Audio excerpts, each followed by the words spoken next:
The Collective Whisper Podcast with Simon K.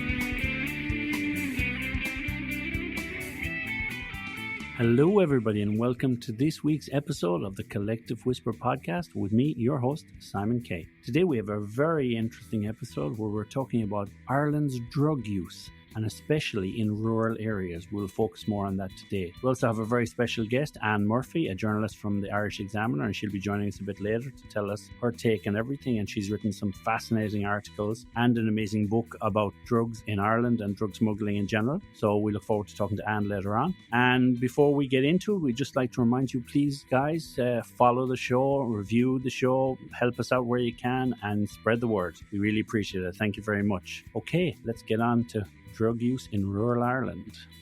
So drug use in rural Ireland is something that has really spiraled in the last few years. And of course, in the big cities like Dublin and Cork and Limerick, we have seen drug use, significantly rise over the years. But a new phenomenon has occurred in the last few years where drugs are more readily available because of, internet deliveries. And obviously in the past, people used to order online from the dark web. But now with, delivery services and taxis able to bring drugs to people's houses, they are far more accessible. And it's become a bit of a problem. And now we see people in these rural areas, such as farmers and sports people, and they are becoming addicted to these drugs, mainly cocaine, which is far easier to obtain nowadays. So we're going to look at some of the facts and this, epidemic, we could call it, I suppose. Maybe it's a hidden epidemic at the moment, but it's gradually getting worse. And we just want to see, obviously, what the facts are, what's actually happening. Cocaine is the secondly most common used drug amongst students in Ireland. In first place for recreational drug use with its cohort is cannabis. And this is a surveyed population including undergraduate and postgraduate students aged 18 years and over. And very briefly, the most commonly used drugs are cannabis, 52%, cocaine, 25%, ecstasy, 23%, ketamine, 16%, mushrooms, 12%, amphetamines, 9%, new psychoactive substances, 8%.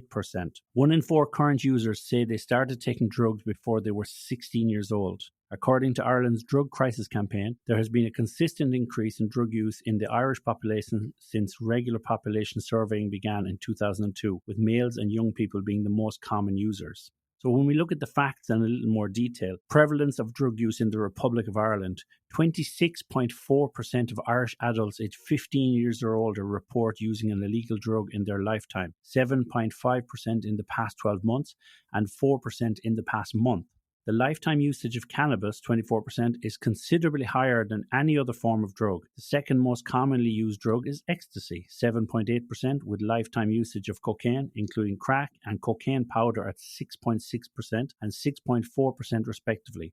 Almost a fifth, 19.9% of Irish adults have used other opiates in the past month, with 43.4% doing so in the past 12 months and 61.5% having done so at some stage during their life. Over 6 in 10, 62% of Irish adults have consumed alcohol in the past year and lifetime usage. So we can see, obviously, alcohol is still, a big drug of choice, if you want to call it a drug, in Ireland. And it probably always will be. People like to consume alcohol on a weekly basis. And, there's a lot more alcohol being consumed in the home now in the last few years with the rise of off-license prices and alcohol prices in general and the prices in the bar. So you could see that drug use will go along with this alcohol use in a lot of ways. When we look at, some of the uses, we also have MDMA, and one of the facts is only young people in the Netherlands use MDMA more frequently than Irish people do. So Ireland ranked in 9th place out of 35 countries in terms of the prevalence of cannabis use amongst adults. France ranked highest with 22.8% of 15-34-year-olds saying they had used the drug. The data suggests that only young people in the Netherlands use MMDA more frequently than Irish people, while Ireland had the 4th highest prevalence of cocaine use behind the United Kingdom, Netherlands and Spain. So that's quite high when you think of the size of the United Kingdom and even the Netherlands and Spain. These are big countries in comparison to Ireland. So Ireland is a small country. It's an island, and the use of drugs in the country seems to have spiraled a lot. My take on this whole situation is, I think in general, drugs are something that people use and people enjoy. And, nobody is an angel. I've used drugs. I've dabbled with drugs in the past. I have, smoked cannabis. I think I did cocaine one time, and then I never did it after that again. But I remember being younger, and I have, used ecstasy and acid tabs. And I know people say, oh, you can't say these things now. But, I don't believe in that. I think we have to be more honest, because when we're more honest in the future moving ahead, then we can look back and say, look, I did these things. I experimented with them. Fortunately for me, I did them on a sociable, moderate scale and, very infrequently. And like all my friends and everybody around you, you try them. You try alcohol and you try these different drugs. And, for some, it's a harder road because they do become addicted, and, we cannot allow this to happen and, say, oh, drugs are fine, because drugs are not fine. Drugs are something that some people can manage and other people can't. So for me, occasionally I might smoke a joint. Sometimes if I'm at a party or something and somebody offers me one, I will smoke it. But drugs are not something I use in my daily life or even weekly or monthly life. They're a very, very occasional thing. And as for harder drugs, it's been years since I've done anything. 20 years or more. So I don't need to do it at all now. It's something that it just you try when you're younger. But as you'll hear me talk with Anne later on, this cancel culture thing now leaves people with this impression that they don't want to talk about their previous history with drugs, especially, for example, teachers, politicians, these kind of people. And that, you can understand that. But the shame about that is we can't talk in all honesty about our lives, and we can't be a good example if we have to tell lies about our own experiences. It's very strange because when you look at, actors and rock stars, pop stars, and they can talk about drugs and, they're more honest because it's kind of considered, oh, it's part of the rock and roll world and, sex, drugs and rock and roll. But unfortunately for politicians and people who are, quote unquote, deemed responsible people and pillars of society, we shall say, these people can never talk about these things. And that's the shame, because as you see now, more and more sports people who are, prime and leading examples for young people have their own struggles with drugs. And unfortunately, some of them can only talk about it after, when they become addicts. And they can't say, oh, I tried them once and then I didn't like them, but I've had experiences and this is what I recommend, or, and we need to have more honesty in this kind of thing. People could give me slack and say, oh, you're talking about drugs now and you're, saying you did drugs. I wasn't a heavy drug user. As I said, I used them very, very occasionally, and like lots of people around me. And I think it's one of these things that we have to look at some drugs and look at decriminalization, because, their personal use, and people, you have to trust people as well. And unfortunately, with alcohol or with any kind of things, if you give people the trust and they abuse the trust or they can't handle it, it's another issue. We have to educate people. We cannot blame all the time and say, hide this thing from the people, hide it from the children. Imagine you have a child and you say, you can never have sweets, and you always hide them. Well, the child will want it more. So sometimes when it's out there in plain sight and it's, not such a big issue, people don't want these things as much. Look what we had with prohibition, in America. Once you took away alcohol and once you hid it, it just created this bigger thirst for it. And unfortunately, this seems to be the situation with drugs. And now, because cocaine use has really accelerated in the world today, and especially in smaller countries like Ireland, and in rural cases, we have farmers and we have sports people doing it. And in the past, people would say, no, it's more city people do it, or more people involved in high finance, or people involved in the music industry and actors. But now, anybody can do these kind of things because drugs have become so much more cheaper. And now it's very easy for people to, come across these, to find them in their local areas. And so we have the farmers who are being addicted. We have the husbands or housewives who are becoming addicted and losing all the money and jeopardizing their family's future. So we need more education, and we need to stop being afraid of every drug that's out there and teach the people, look, these are the pitfalls with these drugs. The thing I worry about is the more synthetic drugs that are killing people in America. And you'll hear me talk to Anne about fentanyl and these kind of drugs. These, synthetic drugs that are designed to really, give you the ultimate high, but are extremely dangerous and, of course, more potent if mixed badly. So in this kind of scenario we're looking at, this, for me, could be the epidemic of the future. And you will always have the people saying, oh, gateway drugs, cannabis, marijuana leads to cocaine use. Look, I'm not an expert. Maybe they do, but it's about letting the people decide to. And if someone said to me right now, oh, so you agree it should be decriminalized? I think so. I think personal use drugs up to a certain level of drugs, that are not highly dangerous should be decriminalized. Let's stop wasting money putting people in jail and giving them huge fines for carrying around, a wrap of cocaine, or for having, cannabis or hash. I mean, come on, guys, it's a waste of time in this modern day and age. And the government, not only in Ireland, but in other countries, are learning the hard way. This is not working. It's not working. This kind of, procedures and policies they have, we have to look at it from a more realistic and personal point of view. I'm not advocating drugs in any way, but everybody has a choice. It's like saying I advocate alcohol. I don't. But if I want to take a drink, I can control myself taking a drink. And if I'm around somebody who I know can't take a drink, well, then I have to respect their wishes. And in the same way with drugs, you have to respect the wishes of the people. But everything is a choice in this world, and it doesn't matter if it's a medical procedure, if it's the COVID vaccine, if it's drug taking, if it's whatever. We do what we feel is safe for us, and we make that decision. And of course, in the past, this big brother attitude of, you cannot have this and you cannot have that. It's, it's a spin on everything. Alcohol is a very dangerous drug too, if you consider what it does to families and society. But the government still make their money on it, and people still advocate the use of alcohol and cigarettes as well. We've seen the damage cigarettes can do, to people and their health. So there's lots of drugs out there. But the problem is that, society says, oh, they're the bad drugs. And any drug, I think, that harms you, and can harm you, when you take it that moment, you have to look at it as being dangerous. And of course, people will say, yeah, it depends how you use it. But no, I think if there's a drug that's at risk to your life as you take it, then it's something we have to consider that's highly dangerous. And, then it's not just up to the user, but it's up to how the government makes sure that these drugs are safer.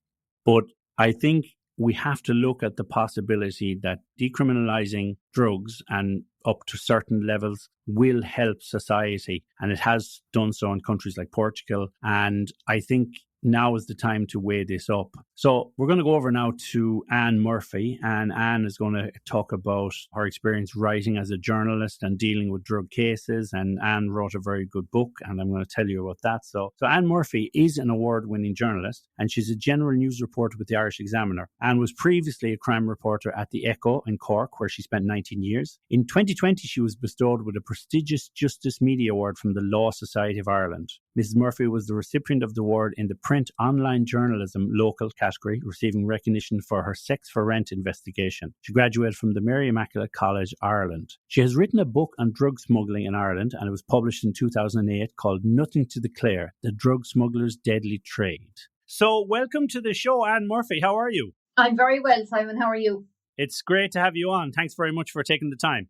Thank you too. So, Anne, you wrote a book nearly 15 years ago now, Nothing to Declare: The Drug Smuggler's Deadly Trade. And so, obviously, when you wrote that book, it was a great story. And I mean, obviously, all of this 440 million euros consignment of cocaine, and it was kind of a big international story and everything. Have things changed with regards to the drug smuggling trade, do you think? Or, I mean, have they got better or worse? As you say, it is 15 years ago now since I started looking at the drug trafficking and drug smuggling, because it arose out of the Dunlock Bay shipment that was recovered off the coast of West Cork on July 2nd, 2007.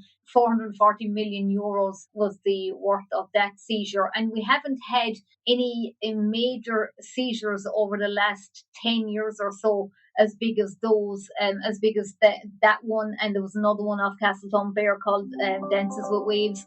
We have different methods, I suppose, of bringing drugs into Ireland now as well. Plus, we did in the intervening period have a fall off in interest in cocaine because of the economy, the recession that we went through after 2007, 2008, 2009 period. And it's only in the last, I suppose, 5 to 6 years that cocaine is starting to really make inroads again in Ireland. It was always, I suppose, associated with urbanised areas, city centres, booming party, nightlife, seen primarily as a clean recreational drug. And it is still seen as a party drug, still seen as a good time drug, but it's now making its presence felt in rural areas across the country in Ireland. So it's no longer as traditional as going to Dublin to collect it or going to the Cork or Limerick or Galway. It's now very easily accessible in nearly every parish and nearly every village across the country. How it's coming in loads of different ways. One of the most interesting court cases recently was one in Cork involving the seizure of cocaine, which was found on fabrics that were seized in West Cork, and there was a big orchestrated method of trying to take the cocaine off the fabrics, and that's something that has been used previously as well. Cocaine is regularly found coming into the country in parcels and packets, coming into the being bought online. It's always going to be a presence, I think, in Ireland, and how it's getting in will vary over time, but it's never going away. Wow, that's quite interesting, isn't it? That there's new ways they're bringing it in. And I suppose a lot of people are trying to buy illicit drugs on the dark web as well. And, these kind of internet sites that are selling it. And I suppose in some way for some people, it's making it seem more normal because they're like, oh, well, it's like buying on Amazon and I get my stuff there. Because maybe the street dealers have changed and they've gone underground and they're selling over the web more, are they? Not even the dark web anymore, Simon.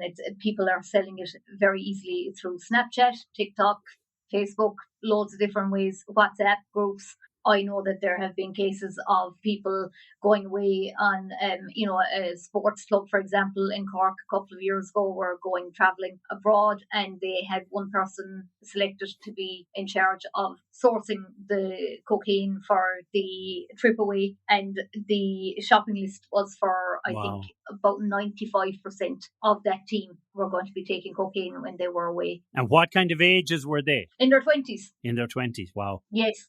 But I have recently heard about a case of a man who is now in his 50s. He began taking cocaine for the first time in his 40s. He was a professional, never had taken drugs before, would have been seen as well educated, was involved in a relationship where his partner was previously taking cocaine before she met him, and he began taking it. And whereas she didn't have any addiction issues around it, he developed them quickly and ended up in treatment for cocaine addiction arising out of that. Wow, it's really interesting. And I suppose for a lot of people and in their minds, they consider cannabis is still probably one of the most widely used drugs, and then maybe MDMA. But I imagine that over the last few years, cocaine has really come up because it's gone from that, urban kind of a thing where people in the financial sector and people with money have been using it in the past, and the rural people mightn't have as much access. But as you said, a lot of that has changed now, hasn't it? A lot of that has changed now.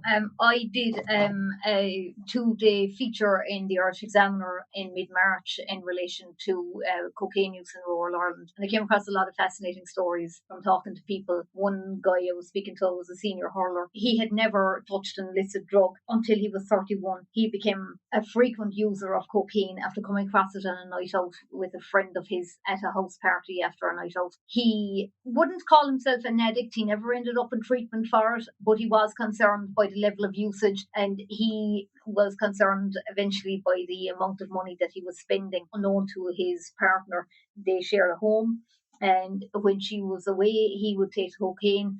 He had a group of friends in his local parish that he would have gone out with who never knew that he was taking cocaine. He would go to his nearest town, and hook up with what he would call acquaintances, not even close friends, but just acquaintances, and they would have done cocaine together, and nobody in his family knew until his partner found out. One day she walked into the house and found him doing cocaine unknown to her. But he would say that he would believe that some of his teammates on his senior hurling team would probably be taking it as well. He would not know it, but he does believe that that would be the case, because that nobody would have expected or known that he would have been taking it. Now, another person I was talking to, he regularly takes cocaine and has a taxi in Galway drop it to his house.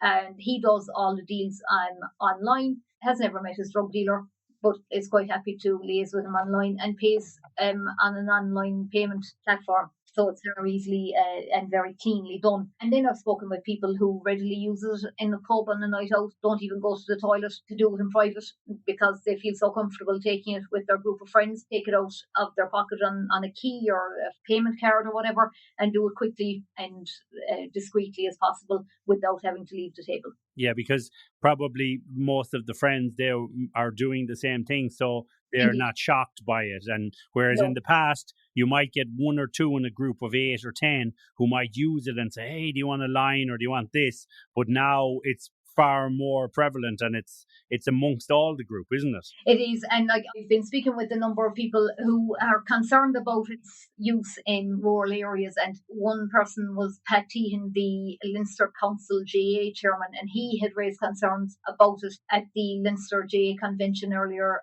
in March, because he had heard stories about members of a GA team that he knew, not his own local GA team, but he had heard the story from a close friend, that a group of GA players had been gathered at a pub, and that some of them went out to meet this guy who arrived with cocaine in a car and sold it to them openly in a pub car park. I've spoken with a mum of young children who would tell me that she used to take cocaine after dropping her children to creche. So when her children were in creche or in school, she would be at home taking cocaine, not kind of putting together the effects that it was having on her family life, basically. Wow, it's crazy, isn't it? Because it's become the norm for a lot of people, I mean, who maybe started off, I know that there's this cliche of the gateway drug, cannabis and stuff, but my opinion with drugs is, lots of people try drugs, do drugs, and they're occasional users, but it's like anything. It's like alcohol or gambling or anything. You can be the strongest person in the world, but these things can take over you. And I suppose now the big concern, especially in America, is with the fentanyl and these drugs that are actually deadly. I mean, you get a bad batch of these and there's police officers dying and there's people dying on the streets because they're chemically engineered to be that strong, and sometimes they kill people. And obviously,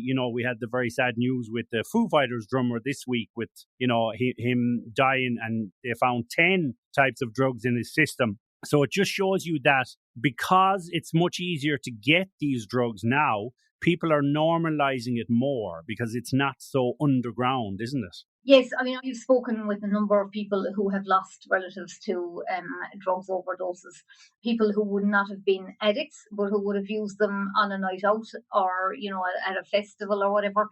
In Cork, in recent weeks, there was an inquest of a young man who took drugs at a festival and he died subsequently. There's a well-known campaigner, Nicole Ryan in Cork, whose brother Alex died after taking a synthetic substance on a night out in Cork City as well. So there are loads of examples right across the country of where people have lost their lives to cocaine, synthetic drugs, heroin, and may never have touched drugs before. Justin Campbell, he's a former Galway hurler and he's now an addiction counsellor. He said that a client told him recently that it's now easier to get drugs like cocaine online than it is to get a pizza. And I mean, that just shows how easy it is to access it in rural Ireland. There are going to be people nowadays that are going to say, oh, well, get with the times, everybody's doing it and all of this. But I mean, that's fine. It doesn't matter if you're talking about drugs, sex, alcohol, whatever. I mean, of course, we can be more open and minded about things. And, there's always the question, should certain drugs be legalized? But when you have things that are legal or semi-legal or decriminalized, the question then is, are they safe?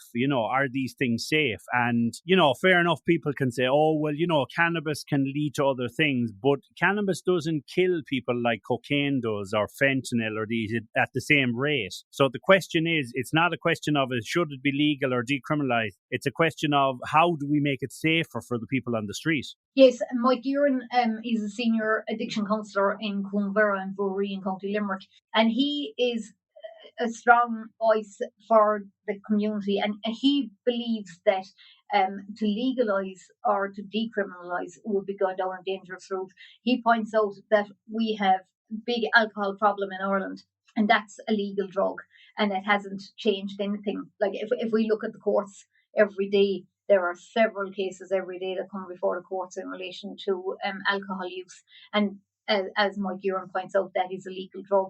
Now, of course, we also have to look at the vast amounts of money that we are putting in to, prosecuting and incarcerating people in relation to drug crime in Ireland. And has that changed? Has it worked? Sharon Lambert is a sociologist in UCC, and she would point that to that, in relation to the criminalisation, particularly of people for personal use.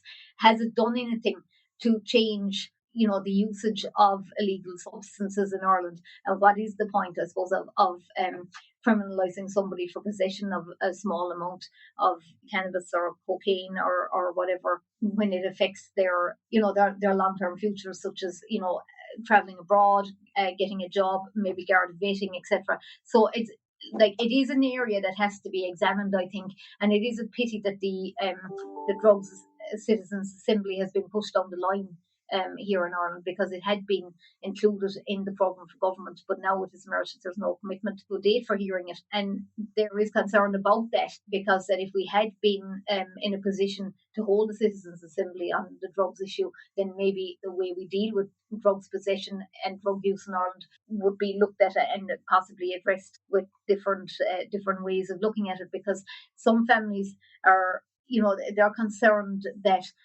dual diagnosis is not something that's put on the pedestal here in Ireland, because for many people there is a link between addiction and their mental health. But in order to get treatment, you have to have a clear bill of mental health, and they're not treated together. They're not treated as the same strand, only two separate strands. And families find that very difficult when they're trying to get help for their loved ones. Yeah, and the whole issue of, I suppose, decriminalization and prosecuting drug users is that, when we consider like who gets prosecuted, in the past you would say, oh, it was the drug dealers or the junkies on the street. But the truth is now you have these well-to-do people and you have business people and you have top sports people using it. So if you actually were to catch all of those people using it at one time, you would be shocked at how many people would be prosecuted. And then you would kind of say, does it do any good, the whole prosecution? So like you say there, if that money and that time and investment and effort could go into actually educating people and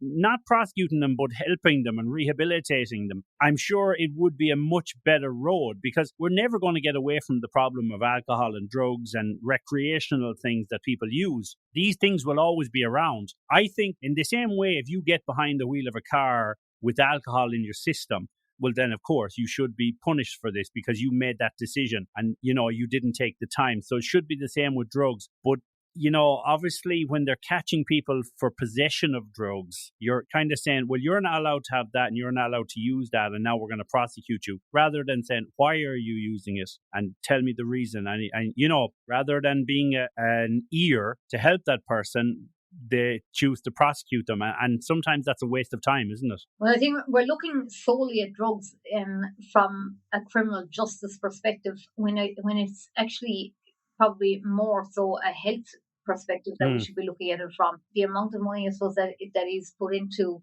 our legal system and our penal system, and there is an absence, I believe, of concentration on provision of services through the public system for people who have a dual diagnosis. And I think that's an area that certainly has to be looked at a lot more possibly, in order to make sure that people who do end up in addiction are helped from a health perspective as well, because it's all very well and good to put somebody into prison cell because they've been caught breaking the law. But as you say, the reason for why they break the law is an addiction on many occasions. And in order to prevent something happening again, then that addiction has to be treated. Yes. And do you think then that it's more prevalent amongst, let's say, younger males, or do you think it's very equally balanced between males and females? Well, I've been speaking with guards about this, particularly on the dealing front. It does appear to be more males than females. But as one guard in drug enforcement said to me, maybe it's just that females are cleverer in not getting caught. It's a bit difficult to know, but we have had a number of cases over the last couple of years where women have been caught for dealing drugs. Now, I have been speaking with a number of women who are using cocaine regularly. So I do not think it's as simple as saying that it's mostly young men. It's probably seen as primarily a young men's game from the perspective of dealing, because they're a lot easier to spot, I suppose, with the trappings of wealth that's associated with drug dealing, such as, the fast cars, the high grade sports clothing, etc.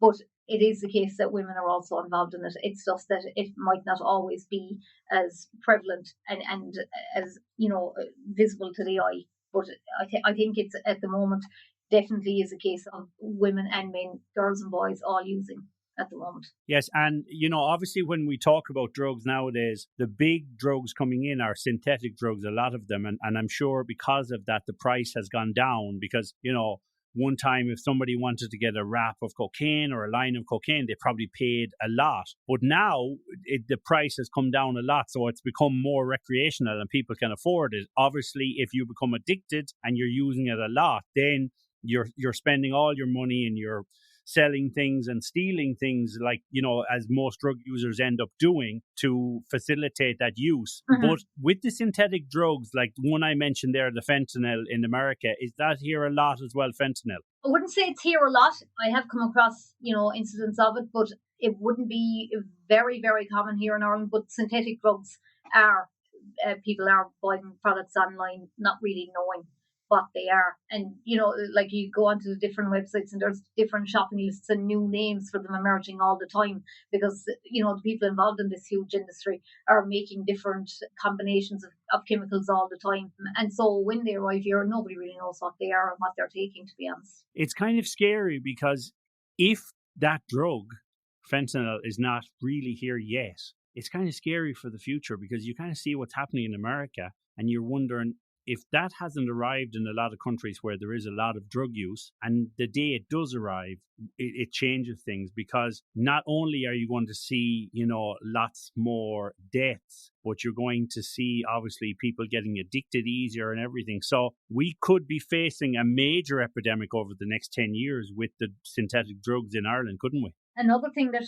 we have to look out for here too is the arrival of crack cocaine. That's getting to be an issue as well in Ireland, and we all know what that did to rural America. So it's certainly a cause for concern, the use of crack cocaine in Ireland as well, even though it's primarily in urban areas at the moment and it isn't extremely visible. But there has been cases highlighted in Dublin. There have been a number of cases in Cork where it has been seized by guards, and we've also been notified by people working in addiction centres about people already presenting, talking about how easy it is to get something like crack cocaine on the streets of Ireland. And see, this is the thing about drugs, isn't it? When people talk about drugs, like we're having this conversation now, and then obviously the people who are using drugs are younger people who feel they want to use drugs, they kind of feel like they're being preached to, and, it's my life and I should be allowed to do what I want. But obviously their families have to live with the consequences, and their partners and their children. And so, it's not that easy just to say, oh, let us do what we want. And I do agree with you.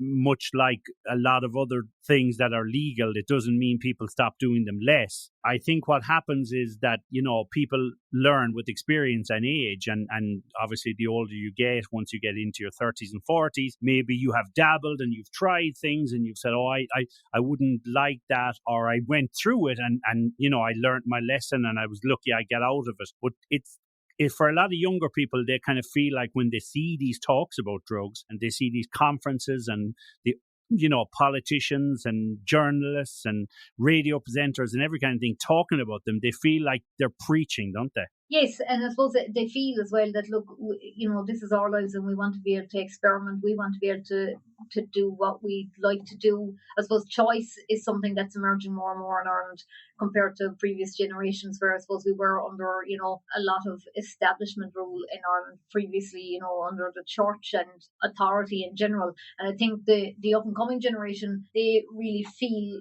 freer than previous generations to be able to explore and to be able to make their own choices. But I suppose, as you say, the benefit of experience, I suppose, is a good thing. From young people's perspective, there is a lot of ways of accessing different things now, and it's not something they worry about because all their friends are doing it, all the people that they aspire to be that are older than them, in heroes that they have in their, put on pedestal, that they can see that they're doing these things and they want to be like them. So then they also see the riches that come with dealing drugs and they want to be in that position. They want to be able to have more money. They want to have, the fancy cars, the fancy clothes. One of the women that I interviewed for that piece in the Examiner recently told me that she became involved in a relationship with a drug dealer because of the fancy clothes, the fancy cars, the fancy holidays. It's a lot more than telling people, look, about your health or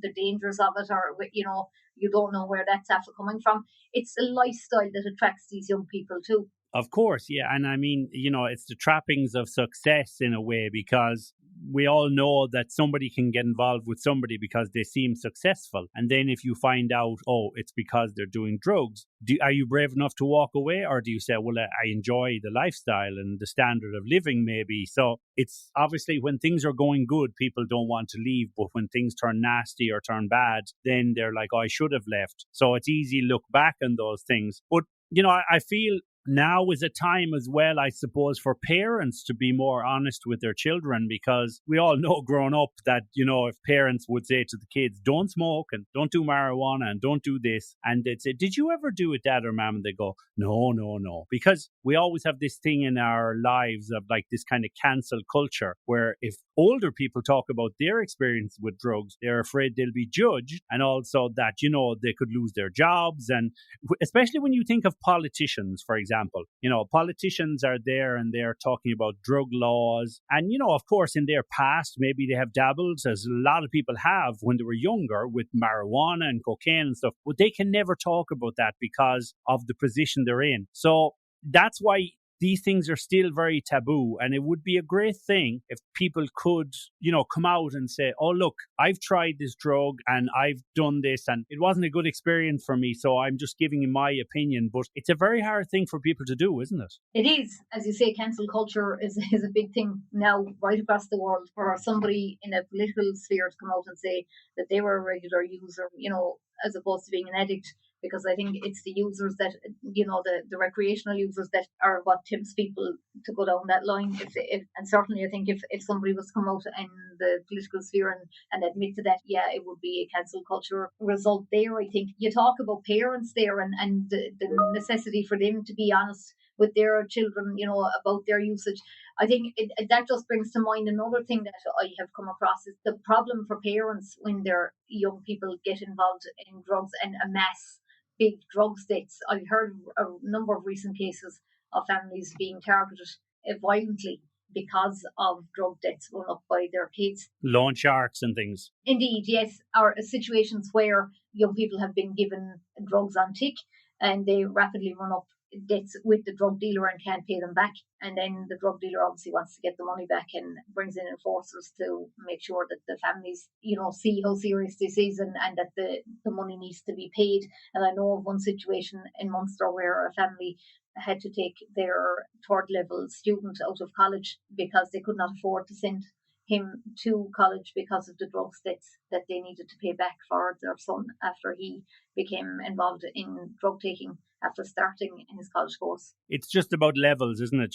It's like, because especially in Ireland, people say, well, I can take a drink and I'm okay with the drink, but everybody is different. And, the circumstances where two young people start drinking and one's life can dictate how much they drink, and the circumstances of their life can dictate that, where the other person can say, oh, I have a drink on Saturday night, Sunday, and then, I'm fine. I don't do anything on Monday and Tuesday and so on. Whereas the other person maybe, feels they need it, or they have problems, or they just have a more addictive nature. So I'm sure with the drug culture at the moment as well, people start off on a recreational basis, but then they find on Mondays and Tuesdays, maybe they want a hit of something. And like you said, the mother leaving the kids in the creche, that's not a weekend thing. That's the during the week thing, isn't it? Oh, yeah, that's a full-on, 24/7 habit that has evolved into an addiction in a case like that. And I have spoken with the guy who was a farmer in West Cork, and he took cocaine on a night out in West Cork about 18 years ago, and it became such a big problem for him that he ended up in prison on a regular basis because he was stealing and committing other crimes in order to get money for drugs. He is now out of treatment, but he is very aware that at any stage he could become addicted again. And so he's had to shed all the acquaintances and friends that he had in his previous life as a user, in order to make sure that he will be able to stay off the drugs. And, that's quite interesting because, there's always been this stereotype of, the boy racer and the fast car, city life and so on, taking drugs, and having this lifestyle. But we never kind of put the farmer, the rural person into that. But now, obviously, things have changed. And maybe, as you said, that was 18 years ago. So it was happening, but we didn't hear about it as much. And the TV shows and the TV stations didn't glamorize that. They didn't say, oh, here's Mick the farmer taking cocaine in the cowshed. They always had it like the guys in the strip clubs, like in Love, Hate and so on, and being in the city apartments. It was always more about the city, wasn't it? Rural life was never really shown. No, there have been incidents of farmers getting caught for dealing as well. And, people coming to, as you mentioned, the cowshed to hand over, the money for their next deal and stuff like that. So it isn't something that made the glamour of the TV screens as yet, but it's certainly, it is the reality of rural Ireland today, that it is as common for a farmer to take it as it is for a professional in the bright city lights. Yes, well, especially when it's much easier to get it. And, in much the same way, like you mentioned earlier, if the farmer can order a pizza now, he can order cocaine. And, it's not just the city thing. You have delivery services all over. And, I see it here in Spain even now. There's so many delivery drivers around, and you always kind of wonder, is he delivering only food? Because you never know. And it's so easy to tie, drugs in with all of these other things because they're going in that direction. And people say, oh, well, they can bring it and you'll get it like that. As you mentioned, you buy it on Snapchat or other platforms. So unfortunately, it's become far easier for the dealers to put it out there, hasn't it? It has, absolutely. It is just so easy now. Everything is at the touch of a button, literally.